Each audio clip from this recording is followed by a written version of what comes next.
Peace and Yah bless. This is Yeremiah ben Israel, the servant of Yah, the King, the Holy One of Israel, the strong one of Abraham, Isaac, and Jacob. And this Sabbath, I want to deal with the commandments concerning idols and images. And I want to take you to Exodus chapter 20. But I have a lot to cover, so we're going to get right to it. And this is the second commandment. It says, "You shall not make unto you any graven image or any likeness of anything that is in the heaven above, or that is in the earth beneath, or that is in the water under the earth. You shall not bow down thyself to them, nor serve them, for I, Yah, thy Holy One, am a jealous Holy One, visiting the iniquity of the fathers upon the children, unto the third and fourth generation of them that hate me, and showing mercy unto thousands of them that love me and keep my commandments." Okay, and I stress that, keep my commandments. All right, so that's the foundation. That's the second commandment. You should not make to yourselves any idols and images, and bow down yourselves to them. And in this same chapter, when you get to verse 23, it says, "You shall not make with me." Now, I highlighted that, "with me, idols of silver, neither shall you make unto you idols of gold." And this is what got our forefathers in trouble when you go to Exodus chapter 32, when they built the golden calf. Because when you read that closely, they built the golden calf and they were calling the golden calf Yah, saying, "This be Yah that brought us out of the land of Egypt." Okay, you cannot make with Yah idols of silver or idols of gold. Okay, just the same thing what happened with Jeroboam. Of those of you who know, in 1 Kings chapter 12, when Yah established him to be the king over the northern tribes of Israel, okay, he built idols of gold, two golden calves, okay, and set one in Dan and the other one in Bethel, okay, and his reason for him doing this is because he lost faith in the Most High, and he didn't allow the people of the north to go down to Jerusalem to worship Yah. So he built these two calves and said, "This be Yah. These is where you go to worship Yah at." And that's totally forbidden in the law. That's why Yah says, "You shall not make with me idols of silver, neither shall you make unto you idols of gold, and call it Yah." Okay? So just simple as that. All right, now let me take you over to Deuteronomy, or should I say Leviticus chapter 19. Just real quick.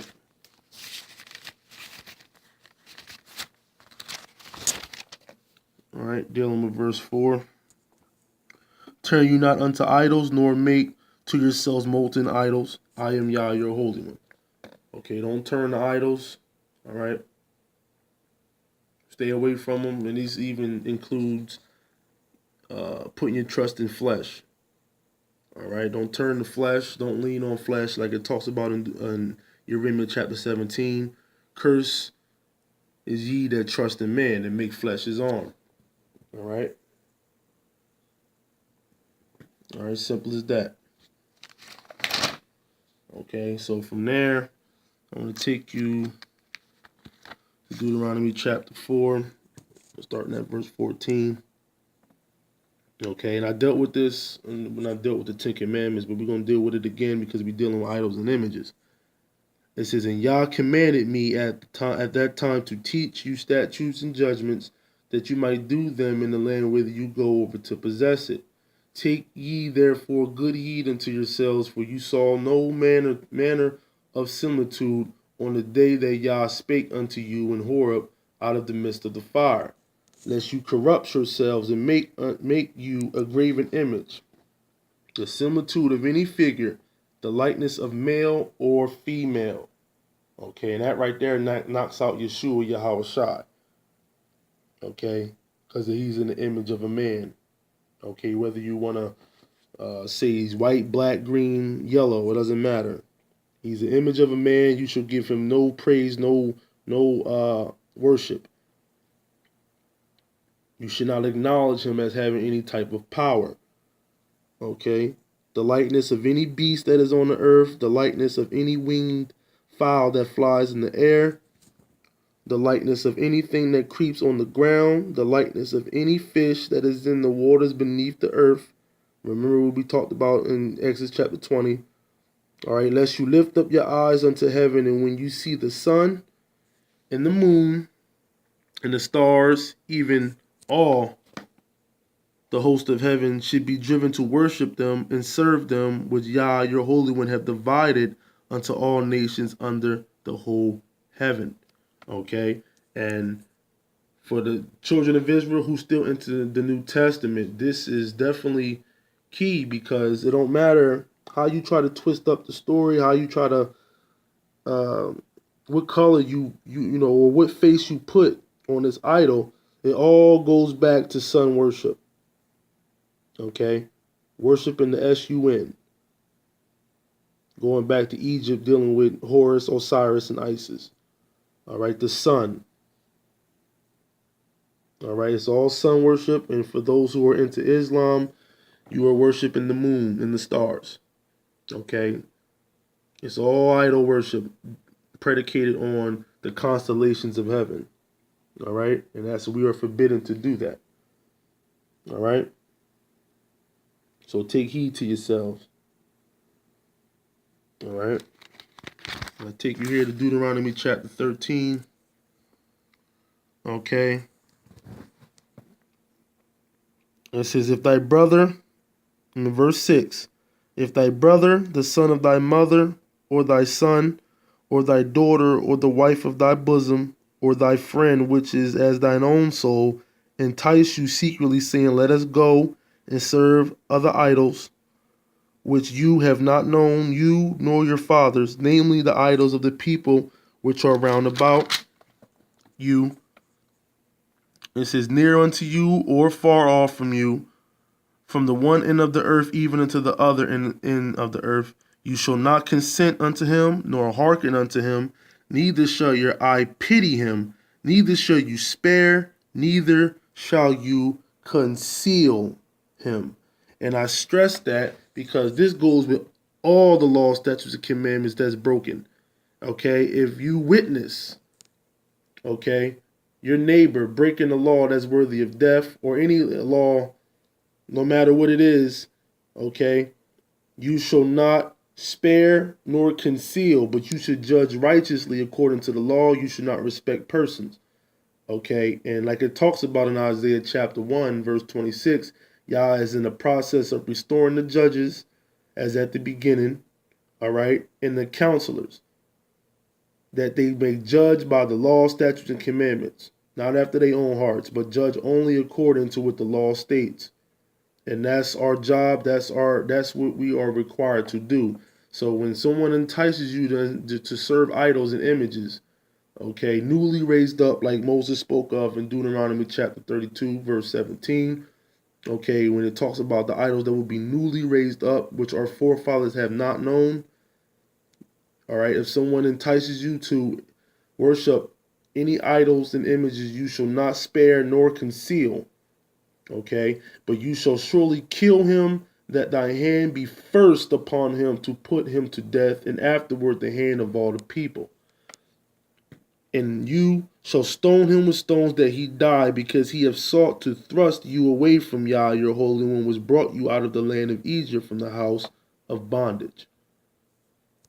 Okay, so this is what we do. This is definitely going to take place if when should I say, when we're in the land, and which is very soon. Okay, y'all's in the process of restoring the judges, is at the first. Okay, and Jerusalem will be called the city of righteousness. All right, and dealing with righteousness, everyone will be judged according to the law righteously, with righteous judgment. Okay, so from there, I want to take you. Actually, let me go to Exodus chapter 34 real quick. Let me go back, because it's something I wanted to deal with concerning the eating of the sacrifices of the idols and images. Okay, 32, 34.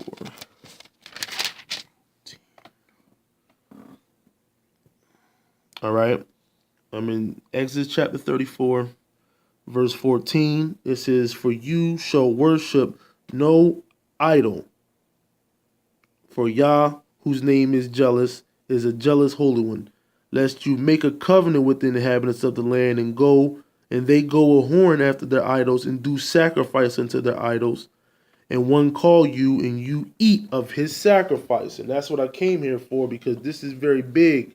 And this is what a lot of people are doing today when they celebrate these holidays, Thanksgiving, Christmas, or Memorial Day, Easter, okay? And like Yah talks about in Isaiah chapter 65, okay, those who sacrifice in the gardens, all right, and under every green tree, you know, barbecuing, cookouts, and eating of the sacrifice, because most of these, or should I say, all of these holidays, excuse me, are predicated on idol worship or has something to do with wickedness. All right. So, you know, you be careful not to eat of the sacrifices of the people that are around about us today who worship, you know, these idols and images ignorantly. Okay? Like I said, observing holidays, which is predicated off idol worship. All right? So be careful of that. Now I'll take you over here to Deuteronomy chapter 30. Okay, and this is for any of you new Israelites who come into this truth, who need to put away this New Testament. All right? And for those are people who are into Christianity, hopefully if you see this, you will stop and consider, because there is no middleman between us and Yah. Okay, Yah's spirit dwells among us when we are about him. All right, and there is no need for a deity to come between us and the Most High. So it says, verse 11 in Deuteronomy chapter 30, it says, "For this commandment which I command you this day is not hidden from you, neither is it far off. It is not in heaven that you shall say, who shall go up for us to heaven and bring it unto us, that we may hear it and do it. Neither is it beyond the sea that you shall say, who shall go over the sea for us and bring it unto us, that we may hear it and do it. But the word is very near, not near or nigh unto you, in thy mouth and in your heart, that you may do it." Okay, and this is in harmony with Jeremiah chapter 31, verse 31. This is the new covenant. Everyone must read this law, okay, on their own, okay, and apply it. All right, like it talks about in Isaiah chapter 34. All right, "Seek ye out the book of Yah and read, not one of these words shall fall or shall fail." Okay, so there is no middleman between us and Yah. All right. All right, now let me swing over here to Deuteronomy chapter 32. All right, and I want to deal with verse 12. Okay, and this is talking about Israel and what Yah did for us, and how he redeemed us with a mighty hand out of Egypt, and how he led us through the way in the wilderness and provided for us everything that we needed. Not necessarily everything that we wanted, all right, but everything that we needed. All right, so Yah alone did lead him, alone, and there was no strange idol with him. Okay, and this is the question that all New Testament Israelites, okay, who are into idolatry, which you must come out of. All right, this is a question you must ask yourself. Where was Yeshua when Yah brought us out of Egypt? And if Yeshua is supposed to be the Savior who Yah works through, why didn't Yah work through him? Why did he raise up Moses? Okay. Okay, and why did Moses not mention this Yeshua Yahweh? There's no mention anywhere from Genesis to Malachi. Okay. There's no mention during the time of Moses, during the time of Dawid or Solomon. Okay, because when you go to 2 Samuel chapter 7, verse 22, okay, let me get there right now. This is Dawid talking, and this is whom Yah anointed, all right, to be the king over Israel, all right, because Yah is the King of Kings, all right. So just calling Dawid a king doesn't mean that we're diminishing Yah. Yah is not, His ways are way higher than ours. Okay, so to even put Yah on the same pedestal as a man, that's total blasphemy.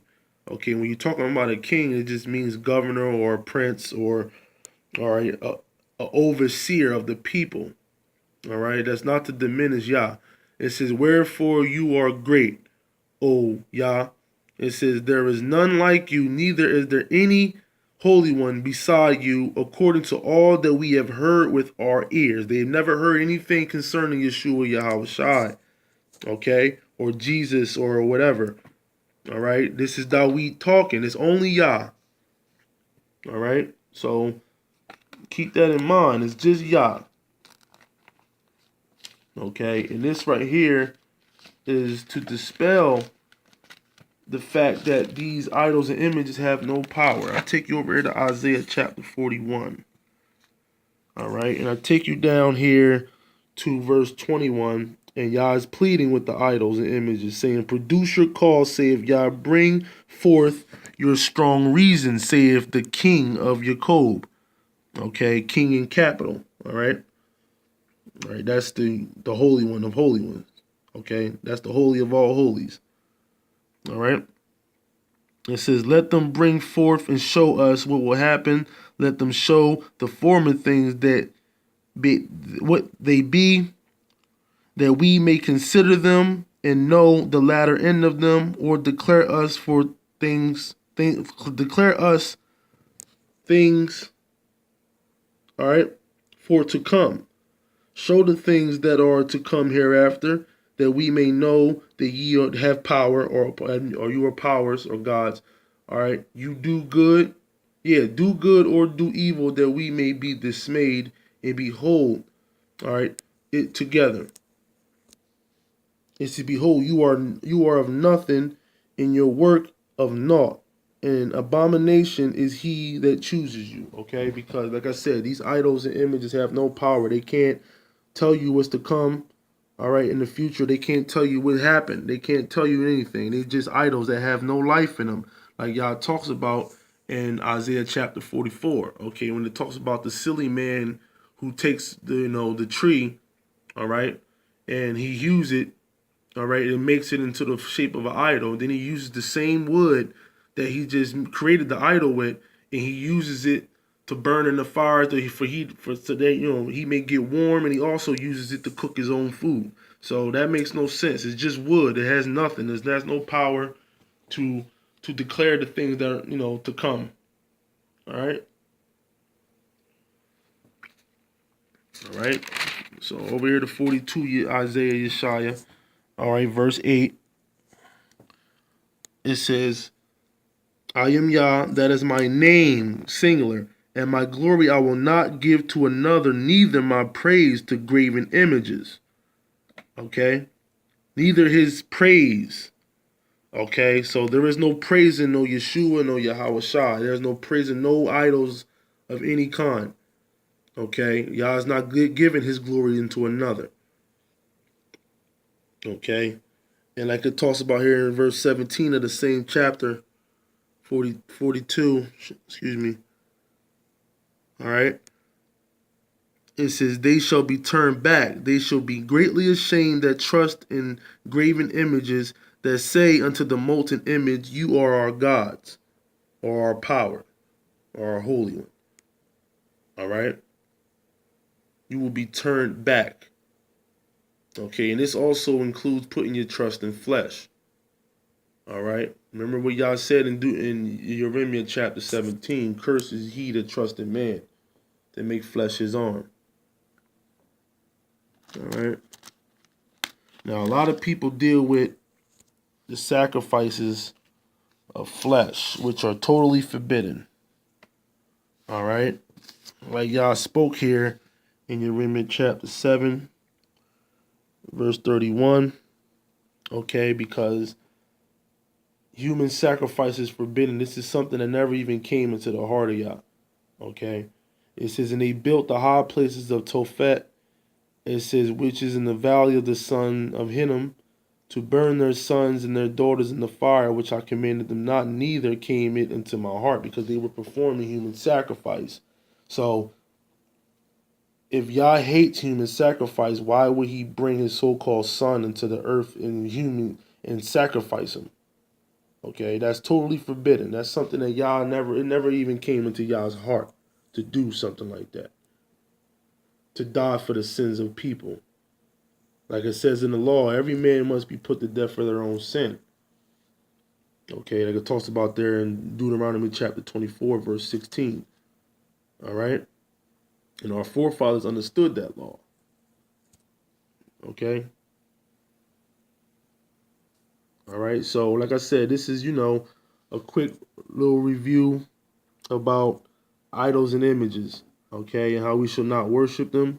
We shall not build any graven images of any kind, all right, and not give any praise, calling them the Savior or nothing. Let me leave you off with this verse right here in Isaiah chapter 43, okay. Okay. Now, I want you, post this on your Facebook page. I want you to post this wherever, or have this in your houses or wherever. I want this to really be looked upon and taken seriously. Even I, am Yah, and beside me there is no Savior. Okay? And you look at the verse above, you are my witnesses, saith Yah, and my servant whom I have chosen, that you may know and believe and know me, all right, and trust me and believe me and understand that I am he. Before me there was no holy one formed, neither shall there be after me. All right, so peace and Yah bless. All right, to all the servants of Yah, the King, who have his law, statutes, and commandments in their heart wholeheartedly. And peace and Yah bless.